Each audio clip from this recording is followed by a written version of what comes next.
Bonjour à toutes et à tous, c'est Chris Van Aert, ravi de vous retrouver pour ce nouvel épisode sur mon podcast sur la qualité de soins. Bienvenue donc dans le 4e épisode de ma série de podcasts. Pour ceux qui viennent de me rejoindre, je suis professeur titulaire en gestion de la qualité à l'université KU Leuven en Belgique. Je suis heureux que vous soyez là. Avant d'entrer dans le vif du sujet, permettez-moi de revenir rapidement sur le chemin parcouru. Si vous avez écouté les 3 premiers épisodes, vous vous souviendrez de notre voyage à travers l'histoire de la qualité, le concept de la maison de la confiance et une discussion approfondie sur l'erreur humaine. Chaque épisode brosse un tableau plus large de ce qu'il faut faire pour réussir tout en réduisant les risques. Ces podcasts sont désormais également disponibles en français avec l'aide de mes amis de Jellypod, ainsi qu'à mon ami Mathieu Louiset qui supervise ces versions en français. Aujourd'hui, nous allons faire un pas de plus dans le domaine de la qualité. Cette fois, nous abordons le concept de la sécurité psychologique, en particulier dans le domaine des soins de santé, un milieu où la dynamique d'équipe et la confiance peuvent littéralement sauver des vies. Ce qui est fascinant, c'est que les équipes de soins de santé peuvent apprendre beaucoup des organisations à haute fiabilité, des secteurs où opérer avec des risques énormes est pratiquement une seconde nature, comme l'aviation, l'énergie nucléaire, voire les opérations militaires. Ces secteurs gèrent la complexité avec une précision incroyable et les leçons qu'ils en tirent sont inestimables. Pour approfondir ce sujet, je me suis appuyé sur 3 piliers. Tout d'abord, j'ai eu le privilège de m'entretenir avec le Dr Bart Van Dal, consultant stratégique renommé dans le domaine des soins de santé et directeur général d'hôpital, qui est aussi un bon ami puisqu'il a été le premier directeur général pour lequel j'ai travaillé. Au cours d'un séminaire en ligne organisé par Médecins en difficulté, la plateforme de confiance pour un support psychologique aux médecins par leurs pairs. Bart Van Dal et moi, nous avons eu une discussion de 2 heures. Sa grande expérience en tant que psychiatre et conseiller stratégique donne une profondeur unique à la discussion. Deuxièmement, je me suis appuyé sur le mémoire de maîtrise de mon ancienne étudiante Anke Van Kamp, une étude approfondie de la sécurité psychologique dans les différents secteurs d'activité qui a donné lieu à des conclusions étonnantes. Et troisièmement, nous ne pouvons pas rendre justice au sujet sans reconnaître les contributions révolutionnaires du professeur Amy Edmondson à Harvard. Ces recherches ont fondamentalement remodelé le domaine et je suis ravi de l'avoir enfin rencontré en personne en 2024 après avoir étudié ses travaux pendant des années. Alors, intéressons-nous aux fondements de la sécurité psychologique. Comment ce concept façonne nos équipes, stimule l'innovation et, en fin de compte, influe sur les résultats. Permettez-moi de commencer par une question fondamentale. Qu'est-ce que la sécurité psychologique? Le professeur Amy Edmondson de Harvard l'a définie comme la conviction partagée au sein d'une équipe que l'environnement est sûr pour prendre des risques interpersonnels.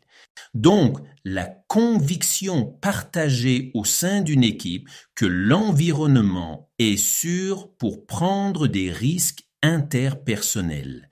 Dans la vie de tous les jours, cela signifie qu'il est possible de poser des questions que certains pourraient qualifier de stupides, d'admettre ses erreurs ou de proposer de nouvelles idées sans craindre d'être ridiculisé, puni ou jugé. Une sorte de filet de sécurité pour ses pensées et ses contributions. Il s'agit d'un concept simple mais puissant. Historiquement, la sécurité psychologique a été abordée pour la première fois dans les années 1960 par des universitaires comme Edgar Schein et Warren Bennis.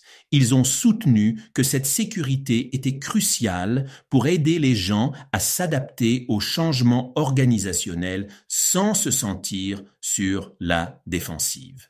Cependant, ce n'est que dans les années 1990, avec les recherches d'Edmondson, que le terme a véritablement pris de l'ampleur. Elle a introduit le concept dans le monde du travail moderne où l'innovation et le travail d'équipe sont essentiels. En 2015, Google s'est lancé dans une vaste étude baptisée Projet Aristote. À partir de 180 équipes et de plus de 37 000 réponses d'employés, ils ont exploré les facteurs de réussite des équipes. Étonnamment, il ne s'agissait pas seulement d'avoir les esprits les plus intelligents ou le plus d'expérience. Le facteur le plus important est la sécurité psychologique. Quel que soit le talent d'un groupe, si cet aspect fondamental lui fait défaut, ses performances s'en ressentent. L'ouverture et la confiance sont les moteurs des équipes les plus performantes. L'un des exemples les plus frappants provient de l'étude d'Edmondson sur les erreurs de médication dans les hôpitaux. Au départ, elle supposait que les équipes les moins performantes étaient celles qui signalaient le plus d'erreurs. Au lieu de cela, elle a constaté que les meilleures équipes, les plus performantes, signalaient en fait plus d'erreurs. Pourquoi ? Parce qu'elles étaient psychologiquement en sécurité. Elles se sentaient à l'aise pour admettre leurs erreurs, ce qui leur permettait d'apprendre et de s'améliorer constamment. En revanche, les équipes peu sûres ne signalaient tout simplement pas leurs erreurs, même en cas de problème. Cette découverte a complètement modifié l'idée que l'on se fait du signalement des erreurs sur le lieu de travail. Amy expose magnifiquement ses idées dans son livre The Fearless Organization. Elle explique comment le fait de favoriser un environnement où la prise de risque est encouragée conduit à l'innovation et à une forte collaboration. Son dernier livre, Fail Good, approfondit ce concept en explorant l'échec intelligent, comment les organisations peuvent apprendre efficacement de leurs erreurs sans conséquences dévastatrices. D'un point de vue pratique, la sécurité psychologique ne consiste pas seulement à éviter la peur ou les conflits, mais aussi à créer un climat propice à la créativité. Les études montrent régulièrement que les équipes psychologiquement sûres sont plus innovantes et produisent de meilleurs résultats. Le leadership joue un rôle clé à cet égard, car les dirigeants donnent le ton sur la manière dont l'ouverture et les défis sont gérés. Que ce soit dans le domaine de la santé, de l'aviation ou de la technologie, les dirigeants les plus efficaces modèlent ce comportement, créant ainsi des effets d'entraînement au sein de leurs équipes. Bart Vandal a fait une observation remarquable lors de notre récent webinaire. Il a posé une question à l'auditoire. Avez-vous déjà fait partie d'une équipe où le fait de poser des questions ou d'être soi-même ne vous semblait pas sûr? Les réponses ont été stupéfiantes. Une grande partie d'entre eux ont ouvertement admis avoir connu des environnements où la peur étouffait leur voix. Il est effrayant de penser que cette situation est courante, en particulier dans des environnements hiérarchisés tels que les hôpitaux. Si les équipes de soins de santé manquent de sécurité psychologique, les répercussions sur les résultats des patients peuvent être graves. Cette question m'a poussé à réfléchir. D'où pouvons-nous tirer des leçons? Que peut apprendre le secteur des soins de santé des industries qui gèrent la complexité avec précision, comme l'aviation ou l'énergie nucléaire? C'est là qu'intervient le mémoire novateur de Anke van Kan. Avec ma chef de projet, Charlotte, également connue sous le nom de Charlie, elle a mené une enquête extraordinaire impliquant 15 experts de diverses organisations à haute fiabilité. Il s'agit d'industries où les opérations doivent être irréprochables car la marge d'erreur est inexistante. Mais nous y reviendrons dans le prochain chapitre. Sur la base de ce qui a été dit dans le précédent chapitre, nous allons maintenant nous pencher sur les résultats fascinants obtenus par les organisations à haute fiabilité, des secteurs qui fonctionnent sous une pression extrême où même une seule erreur peut avoir des conséquences catastrophiques. C'est ici que le travail d'Anke et de Charlie se distingue. Basé sur les points de vue de 15 experts en ressources humaines issus de secteurs tels que l'aviation, les forces spéciales et même le monde de la gastronomie. Les informations qu'ils ont recueillies sont tout à fait remarquables. Par exemple, dans le domaine de l'aviation, Anke a interrogé un responsable du contrôle du trafic aérien qui l'a exprimé sans détour. Nous ne sommes pas derrière un comptoir de magasin où une erreur peut être corrigée. Non, ici, nous sommes responsables de la vie des gens. Lorsqu'on suggère à un avion de prendre le mauvais virage, on ne peut pas revenir sur cette erreur. Il ne s'agit pas d'une situation de remboursement. C'est pourquoi la communication est absolument essentielle. Chaque membre de l'équipe doit sentir qu'il peut s'exprimer. Chacun est un maillon essentiel de la chaîne. Et si l'un des maillons est défaillant, c'est tout le système qui risque de s'effondrer. Passons maintenant à la défense et aux forces spéciales. C'est là que le concept de courage moral se distingue vraiment. Au sein de ces équipes d'élite,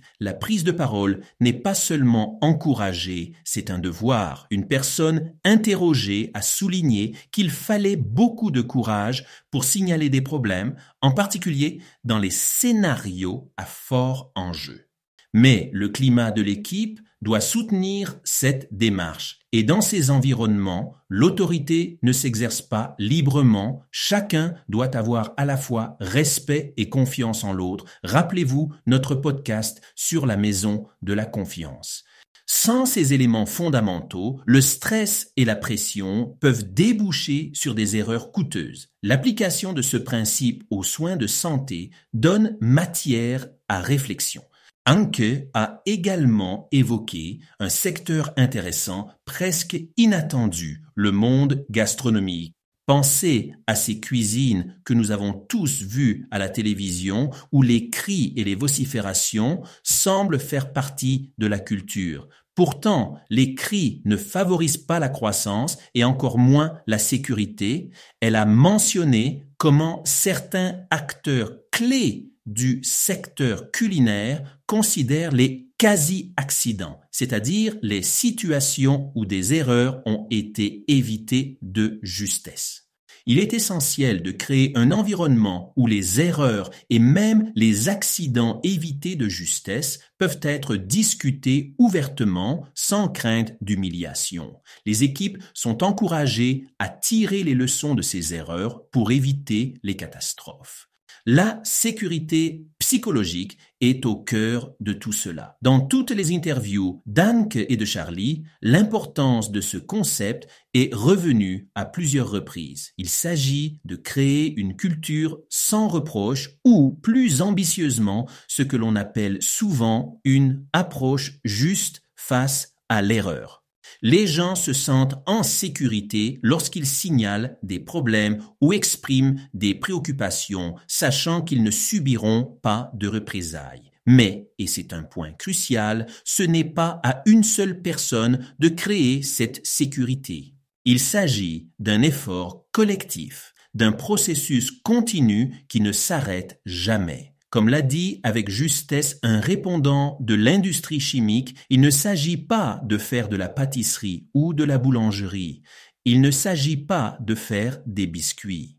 Les erreurs sont irrémédiables. Le succès réside dans l'évitement proactif et la collaboration étroite. Qu'il s'agisse de l'aviation, de la défense ou d'une cuisine sous pression, la leçon est claire. La confiance et le respect posent les fondations, mais la sécurité psychologique nécessite un travail permanent.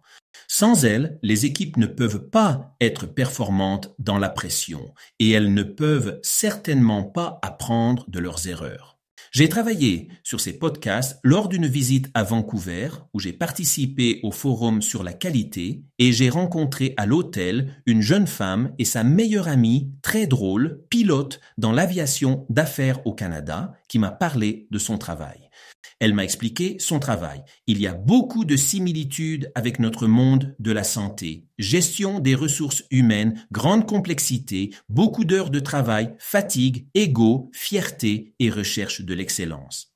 Ou encore l'indicateur intéressant des 12 heures obligatoires entre votre dernier verre d'alcool et votre prochain vol. Je me souviendrai de cet exemple lors de mon prochain cours à l'école de médecine.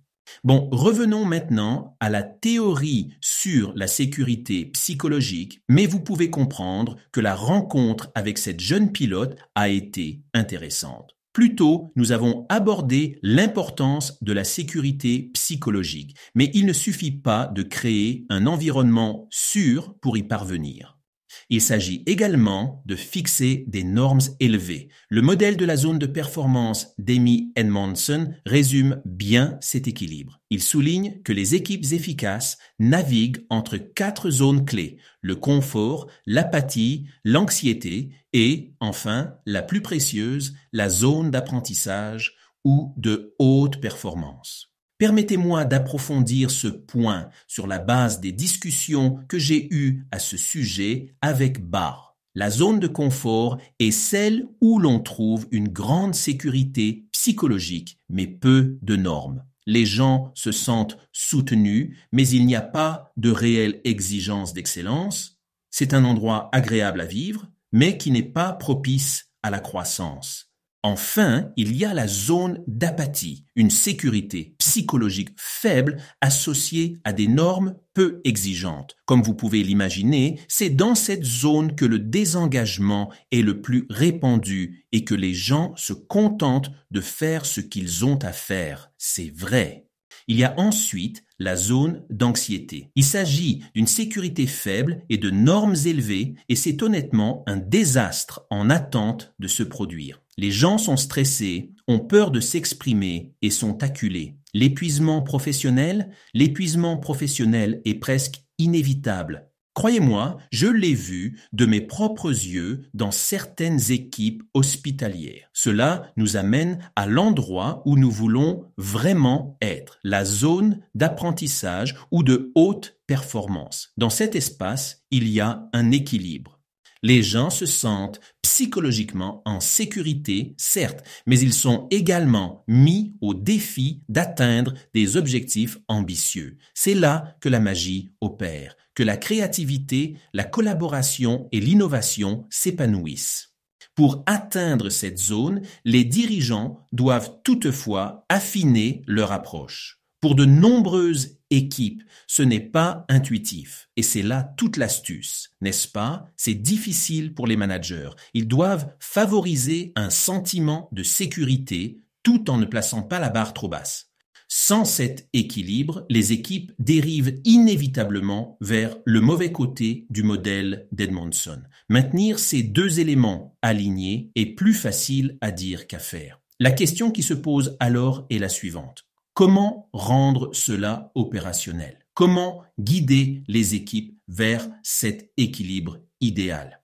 Une approche recommandée consiste à instaurer la transparence dans les échanges en communiquant ouvertement avec les équipes au sujet de leur situation. Pour ce faire, vous avez besoin d'un outil d'évaluation. Une échelle de mesure de la sécurité psychologique pourrait justement faciliter ces discussions importantes. Imaginez que vous vous asseyez avec une équipe avec en votre possession des mesures claires et simples qui mettent en lumière leur expérience actuelle. Cela ouvre la voie à un dialogue constructif. Mais la conception d'un tel outil n'est pas simple. Que doit-il vraiment mesurer? Faut-il des détails précis ou quelques questions précises peuvent-elles servir de point de départ?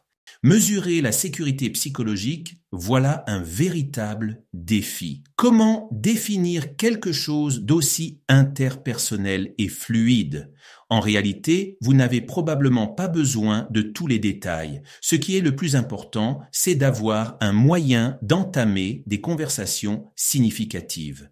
Une simple série de questions guides peut faire des merveilles pour les managers désireux d'approfondir et d'ouvrir le dialogue sur la dynamique d'équipe.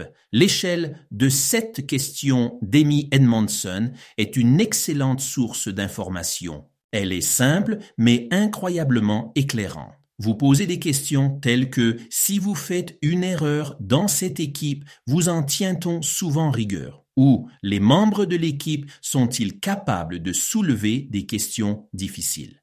Ou encore « Les membres de cette équipe rejettent-ils parfois les autres parce qu'ils sont différents ?» Les réponses à ces questions peuvent vous apprendre bien plus que de simples points de données. Elles révèlent des vérités tacites sur le fonctionnement de l'équipe. Cet outil n'est pas une solution miracle qui résoudrait tous les problèmes du jour au lendemain. Il s'agit plutôt d'une ligne de départ, d'un point de référence qui permet de comprendre la situation d'une équipe et de définir la direction à suivre pour l'améliorer. Il s'agit également d'une philosophie plus profonde. L'équipe est définie par l'endroit où se déroule l'action. J'ai en fait eu l'occasion de poser directement cette question à Amy Edmondson lors de notre rencontre en 2024. Je lui ai demandé « Amy, qu'entendez-vous exactement par équipe ?» Sa réponse a été simple et profonde. « Chris, a-t-elle dit, c'est l'endroit où l'action se déroule. » Et franchement, ce qu'elle voulait vraiment dire, c'est pas seulement l'action, mais aussi « c'est là que la merde se passe ». Donc, l'équipe et l'action, haha. Une équipe ou un groupe peut signifier beaucoup de choses, un microsystème clinique, une petite équipe d'infirmières dans un service spécifique ou même un conseil d'administration gérant une organisation. Dans ces divers contextes, la sécurité psychologique n'est pas un concept nébuleux, c'est un besoin tangible. Et lorsqu'elle est mesurée de manière réfléchie, elle révèle à la fois les points forts et les points de tension qui déterminent l'efficacité de l'équipe. D'accord, alors plongeons dans ce que les entretiens d'Anneke van Kamp ont révélé. 6 initiatives clés qui peuvent améliorer la sécurité psychologique dans n'importe quelle équipe. Il ne s'agit pas d'idées abstraites, mais de mesures pratiques que des organisations ont déjà testées et validées. Tout d'abord, le feedback, et c'est là que réside l'intérêt. Le feedback ne concerne pas seulement les performances professionnelles. Il concerne également la manière dont les gens collaborent et il doit circuler dans toutes les directions, non seulement de haut en bas, mais aussi de bas en haut et même sur le côté. Pensez au feedback à 360 degrés. Il garantit que chacun ait la possibilité d'entendre et d'être entendu, ce qui favorise la compréhension mutuelle. La deuxième initiative porte sur les débriefings. Il s'agit bien plus que de résumés ou de bilans de fin de réunion. Ce sont des occasions de réfléchir. Qu'est-ce qui s'est bien passé? Qu'est-ce qui n'a pas marché et pourquoi? Les réunions d'information aident les équipes à tirer des leçons et à impliquer tout le monde, quel que soit son rang ou son rôle. Il n'est même pas nécessaire que ces réunions soient formelles. Anneke a cité l'exemple des casernes de pompiers où les débriefings se déroulent souvent au cours d'un déjeuner informel ou d'une promenade. C'est court, c'est utile, il n'y a pas de pression. La troisième initiative est un point sur lequel de nombreuses organisations se heurtent, les systèmes de notification. un système dans lequel les membres de l'équipe peuvent signaler des erreurs ou même des quasi-accidents en toute sécurité, sans crainte de représailles. Croyez-le ou non, il est parfois préférable d'avoir une simple boîte de dépôt physique pour les préoccupations plutôt qu'un logiciel compliqué. Passons à la 4e initiative, les campagnes de communication. Il s'agit de rappels subtils mais puissants des valeurs partagées et de l'esprit d'équipe. Imaginez des cartes de compliments ou de petites marques d'appréciation. Ces petits gestes créent un climat de positivité et soulignent l'importance de la sécurité psychologique. 5e initiative, les confidents. Parfois, quel que soit le degré d'ouverture d'une séance d'information ou d'une boucle de rétroaction, les gens ont besoin de l'assurance de la confidentialité. Savoir qu'il existe une personne de confiance, légalement protégée, qui écoutera sans juger, peut faire toute la différence. Cela permet aux membres de l'équipe de dire leur vérité sans crainte de représailles. Enfin, la 6e initiative, les activités de bien-être, ne se limitent pas au thé vert et au sauna. Vous pourriez penser que ce conseil est un peu, vous savez, évident. Mais les organisations des secteurs à forte pression font des efforts conscients et réguliers pour encourager le bien-être. Qu'il s'agisse d'une séance de yoga, d'un exercice rapide de pleine conscience ou d'une simple promenade à l'heure du déjeuner, ces activités aident les équipes à se ressourcer, à se concentrer et à se faire davantage confiance. Elles peuvent sembler anodines, mais leur impact est énorme. Il est considérable.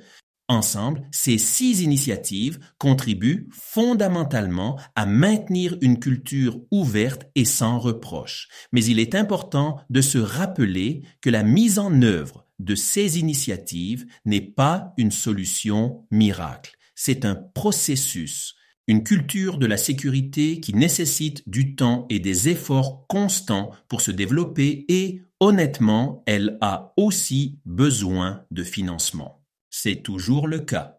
Avons-nous besoin de conclusions sur la sécurité psychologique? Alors que nous approchons de la conclusion de ce podcast sur la sécurité psychologique, je souhaite que nous nous concentrions sur quelque chose de pratique, sur les enseignements à tirer, si vous voulez. Avec Bart, nous avons élaboré une série de 10 conseils essentiels visant à favoriser la sécurité psychologique au sein des équipes et des organisations. Ces conseils s'appuient sur des années de recherche menées par des pionniers tels que la professeure Amy Edmondson.